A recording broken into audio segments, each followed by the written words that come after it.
और हमारे साथ छत्तीसगढ़ के मुख्यमंत्री भूपेश बघेल हैं। भूपेश जी, हम सब राजनेताओं को कई बार दूर से भी देखते हैं तो हमें ये पता नहीं होता है कि जब आप लोग अपने राजनीतिक जीवन की शुरुआत कर रहे थे तो पार्टी में किन किन नेताओं के पास जाते होंगे, किन किन नेताओं का सानिध्य मिलता होगा, इस तरह के की जानकारी नहीं है। लेकिन फिर भी हम जानना चाहते हैं कि आपके पास प्रणब मुखर्जी को लेकर किस तरह की स्मृतियां हैं। जी, प्रणब मुखर्जी जी को हम लोग अपने प्रभारी महामंत्री के रूप में जानते जब मध्य प्रदेश में थे, और हमारे छत्तीसगढ़ भी अनेक बार आए। दुर्ग जिस शहर जिस जिले में रहते हैं वहां भी उन्होंने उनका आगमन हुआ था। तो एक महामंत्री के रूप में, एक अच्छे संगठक के रूप में, मंत्री थे तब भी कई बार जाना हुआ। राष्ट्रपति भवन में भी उनसे मुलाकात करने का अवसर मिला है। एक अच्छे संगठक और अच्छे राजनीतिक, और साथ ही सरकार पे जब भी संकट आया है वो संकट मोचक के रूप में भी वो अपनी भूमिका का निर्वहन किया है। एक कुशल राजनीतिक के जाने से निश्चित रूप से देश को एक अपूर्णीय क्षति हुई है, और हम लोग तो अनेक बार मिलते थे। अनेक स्मृतियां उनके साथ है, लेकिन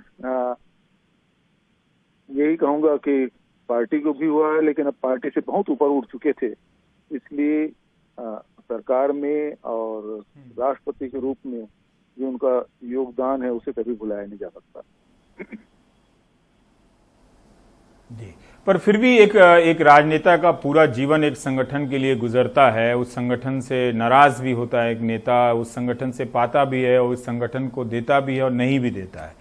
मैं ये जानना चाहता हूं कि जब वो संघ मुख्यालय में गए तो क्या उसके बाद एक कांग्रेसी होने के नाते उनके प्रति आपके नजरिए में कोई बदलाव आया? लगा कभी कि प्रणब मुखर्जी में कांग्रेसी पन्ने की कुछ कमी है? देखिए, क्योंकि जैसे कोई व्यक्ति राष्ट्रपति बनते हैं तो पार्टी से वो अलग हो ही जाते हैं, और संघ कार्यालय में वो गए जरूर, हम लोगों को अटपटा लगा।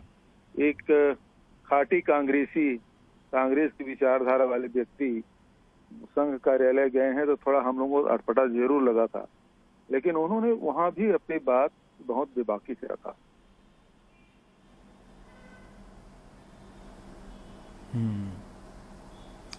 पर प्रणब जी,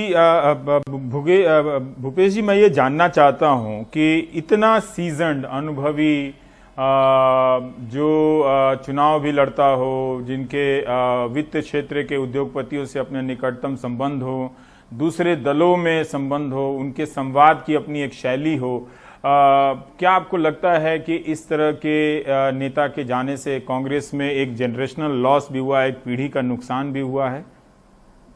निश्चित रूप से, क्योंकि वो राज्यसभा में भी रहे, लोकसभा में भी रहे, विभिन्न पदों में इंदिरा जी के समय से वो मंत्रिमंडल के सदस्य रहे, और अनेक बड़े नेताओं से उसके संपर्क रहे हैं। तो बहुत लंबा उनका अनुभव रहा है, राजनीतिक अनुभव भी रहा है, प्रशासनिक अनुभव रहा है, और औद्योगिक जगत में भी उनके संबंध रहे हैं, और अर्थ जगत में भी उनका गहरी पैड़ थी।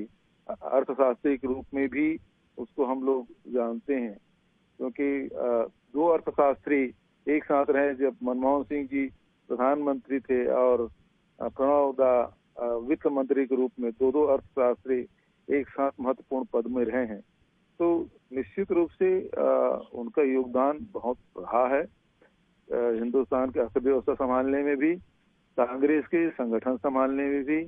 और जब संकट आया तो वो यूपीए 1-2 में आप देखेंगे, यूपीए 1 में बहुत सारे जो मंत्रिमंडलीय समिति बनती थी उसका नेतृत्व करते थे। तो हर मोर्चे पे उनका अनुभव रहा है, उसका लाभ पूरे देश को मिला है।